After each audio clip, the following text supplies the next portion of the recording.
all born with a killer instinct. But you're not a killer, Casey. You're a protector.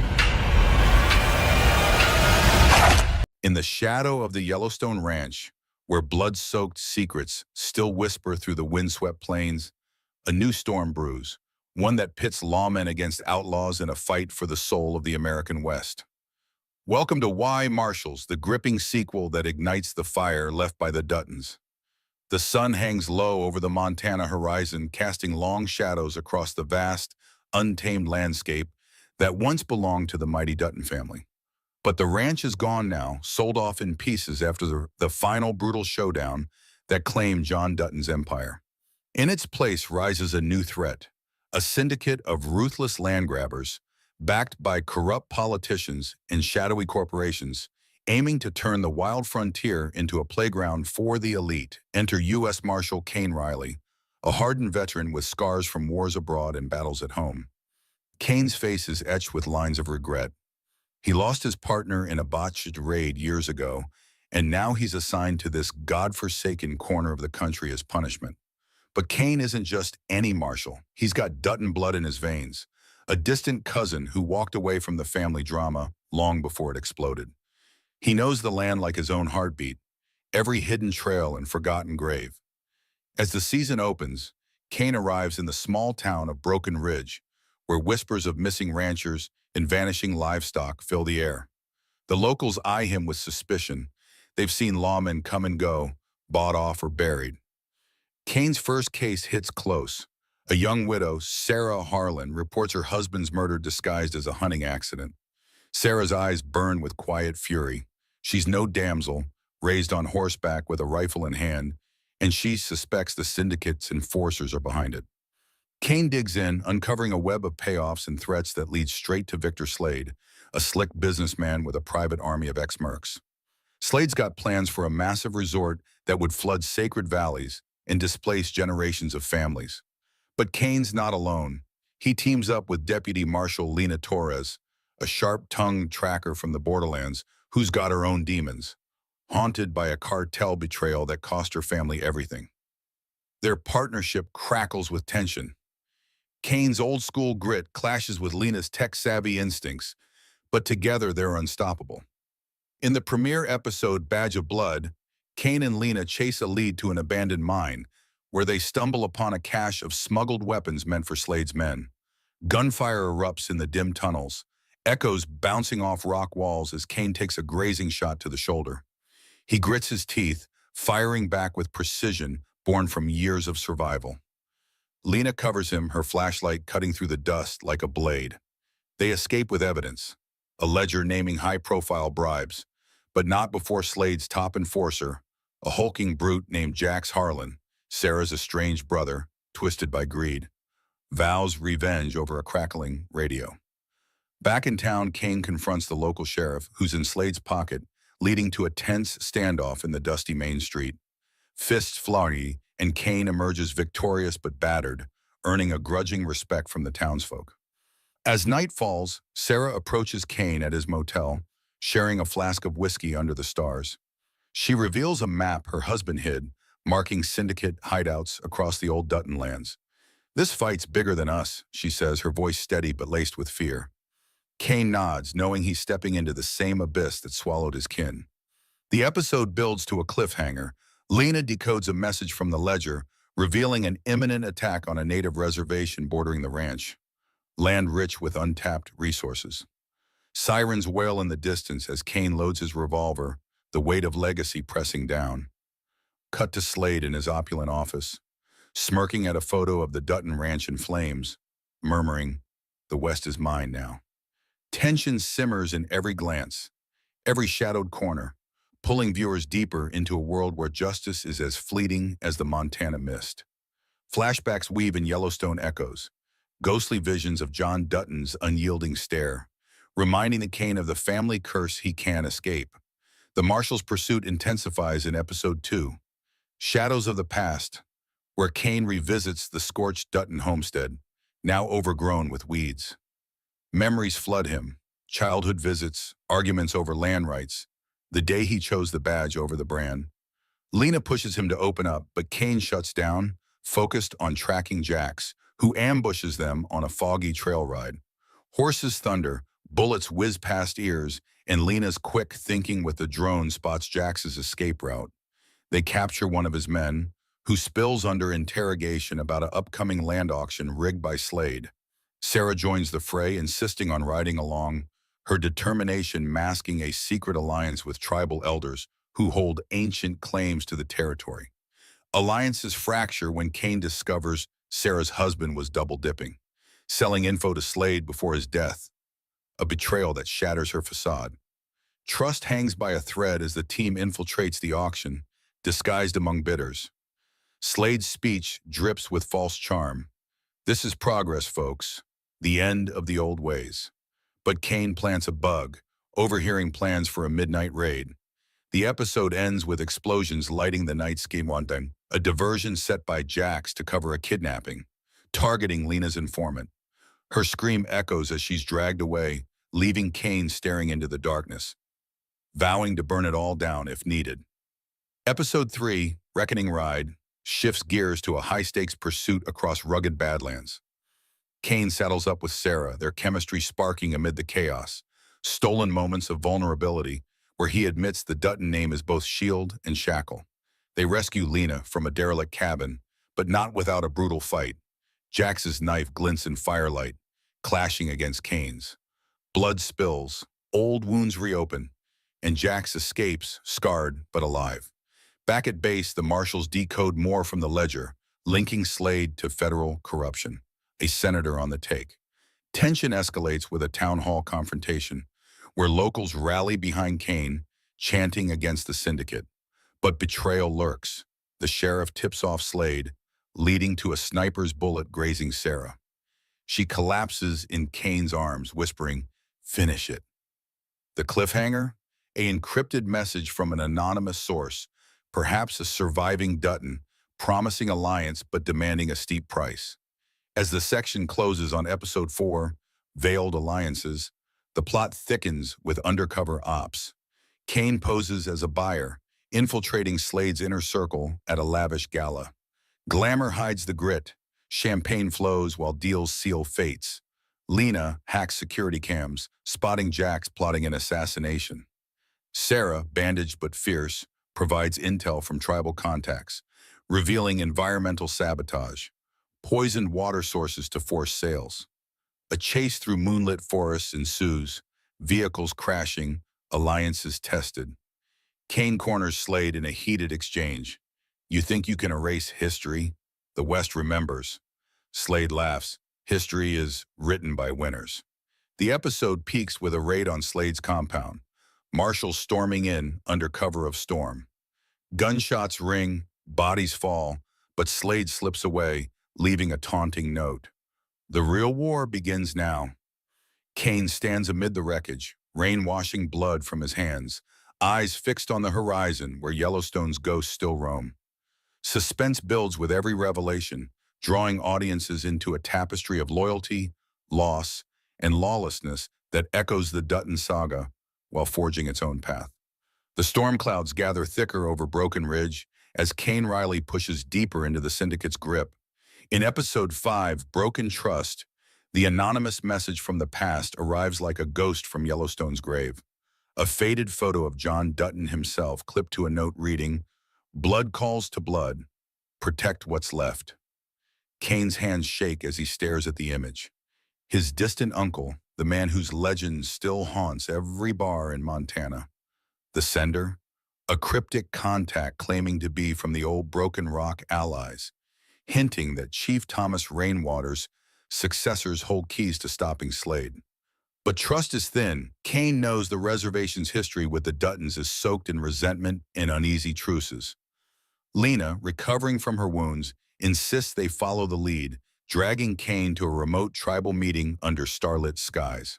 There, elders speak in hushed tones of poisoned rivers and bulldozers encroaching on sacred grounds. Sarah, still bandaged, stands beside Kane, her presence a quiet anchor. Their eyes meet in the firelight, a spark igniting, something raw and unspoken amid the chaos. But danger strikes fast. Sarah Harlan and his crew ambush the gathering, torches flaring as they try to silence the elders.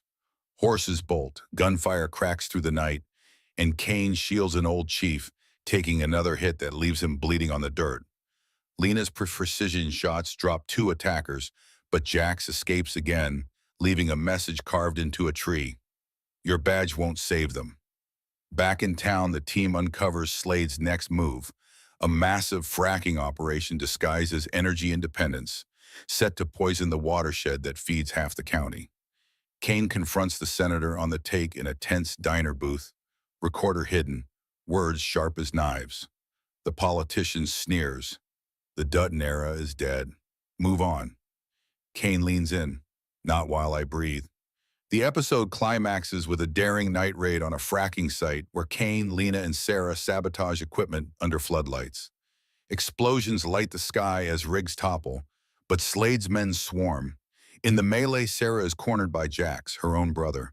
He hesitates, gun raised, old family bonds clashing with greed. You chose them over us, he growls. She fires first, grazing him, tears in her eyes as he flees into the dark. The victory is bittersweet, the site is crippled, but the war escalates. Kane finds a burner phone left behind with a voicemail from the anonymous source. A woman's voice, familiar yet distorted, perhaps echoing Beth Dutton's fire. Warning of a bigger play coming. Episode 6, Ghosts in the Gulch, dives into personal reckonings. Kane returns to the overgrown Dutton homestead alone, walking the ruins where John once stood unbowed. Flashbacks hit hard. Young Kane watching his cousin argue with developers, the day he left for the Marshal service, swearing off the family curse. Lena finds him there, sitting on a fallen fence post. She opens up about her own loss, the cartel that took her sister, the guilt that drives her. Their conversation turns intimate under the moon, walls cracking as Kane admits the badge is all he has left. But peace shatters when Slade's private helicopter buzzes overhead, dropping flyers promising jobs to locals while threatening eminent domain. The town divides, some tempted by money, others loyal to the old ways. Sarah rallies a group of ranchers and tribal members for a protest march, but Jax plants agitators to turn it violent. Chaos erupts in the streets. Bottles fly, fists connect, and Kane wades in to restore order, only to face accusations of bias. The sheriff, still crooked, tries to arrest him, leading to a brutal jailhouse standoff where Kane breaks free with Lena's help, evidence in hand proving the sheriff's payoffs. As they escape into the hills, a high-speed chase ensues across winding mountain roads, engines roaring, tires screeching. Kane's truck flips, but he crawls out, gun drawn, taking down pursuers in a rain of bullets. The cliffhanger. They discover Slade's endgame, a secret meeting with foreign investors to sell off vast tracts, including the old Yellowstone core, for a mega development that would erase every trace of the Dutton legacy. Episode 7, Fury on the Frontier, ramps up the stakes with a full-on manhunt. Kane and Lena go rogue after the sheriff issues warrants, forcing them underground. Sarah hides them on her family's crumbling spread, where old bunkhouses become war rooms. They pore over maps, planning to hit Slade's convoy carrying bribe money to the investors. Tension builds in stolen moments. Kane and Sarah share a quiet kiss by the fire, her hand on his scarred chest, whispering fears of losing everything again. Lena watches, a flicker of jealousy she buries under duty. The ambush goes sideways. Jax anticipates it, turning the mountain pass into a kill zone. Ambushers rain fire from ridges, horses scream, and Kane takes a bullet to the leg. Sarah drags him to cover, bandaging him as bullets ping around them. Lena calls in a risky favor from a tribal sniper team, evening the odds. In the chaos, Jax corners Kane, knife to throat. You think you're better than us? You're just another Dutton pretender. Kane fights back, raw strength winning out, but Jax slips away wounded. They seize the money, but Slade broadcasts a video claiming martial corruption, turning public opinion. The episode ends with Kane staring at wanted posters of himself in town, the noose tightening. Episode 8, Crimson Dawn, pushes alliances to the breaking point. The anonymous source reveals themselves, a surviving figure from the Dutton circle, perhaps a trusted hand like Rip Wheeler's kin, or a distant relative, offering damning files on Slade's federal ties. But the price? Kane must hand over evidence that could implicate old Dutton's sins to protect the greater good. Moral lines blur as Kane wrestles with legacy. Lena pushes for the deal. Sarah urges caution. They infiltrate a high society hunt organized by Slade, posing as guides. Glamour masks menace. Champagne toasts hide whispered deals. Kane overhears Slade plotting to frame the Marshals for an accident at the reservation. The night explodes into action. A shootout amid trophy animals. Chandeliers shattering. Guests fleeing. Kane confronts Slade face to face in the chaos. "You want the West? You'll have to go through me." Slade smiles coldly. "I already have." Jax appears, gun-trained, but Sarah intervenes, tackling him in a desperate sibling struggle. Kane escapes with the files, but not before Slade's men wound Lena badly. As medics rush her away, Kane kneels by her side, promising vengeance. The section closes on a heart-pounding revelation. The anonymous source is revealed in a shadowy meet. It's a voice from the past, hinting at Case Dutton's survival or influence, tying the Marshals' fight directly to Yellowstone's unresolved echoes. Slade, in his lair, toasts to the fall of the last Marshal, unaware the net is closing.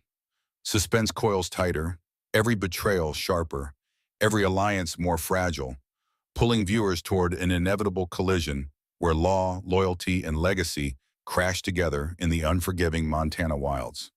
The noose tightens around Broken Ridge as the Marshals' fight turns personal and desperate. Episode 9, Blood on the Brand, opens with Lena fighting for her life in a makeshift clinic on the reservation. Monitors beeping while tribal healers work alongside a flown-in doctor. Kane stands vigil outside, rain pounding the tin roof, his mind racing through every mistake that led here. Sarah joins him, silent at first, then speaking softly. "She'll pull through. She's tougher than both of us." Their hands brush, a fleeting touch that carries the weight of everything unsaid. Inside, Lena wakes long enough to grip Kane's wrist and rasp, "Don't stop. Finish what we started." The anonymous source, now revealed as Riley Dutton, a reclusive cousin who vanished after John's death, delivers the promised files in a dead drop at an old cattle guard. The documents expose Slade's deepest corruption. Forged land titles, bribed judges, and a plan to trigger a federal land seizure by staging an environmental disaster at the fracking site. Kane studies the papers by flashlight in an abandoned barn, the old Dutton brand scorched into the wall, staring back like a judgment. Riley appears from the shadows, lean, scarred, eyes carrying the same haunted look Kane knows too well. "I walked away once," Riley says. "Won't do it again." But he warns, using the files publicly could drag the entire Dutton name through mud, exposing old crimes John covered up.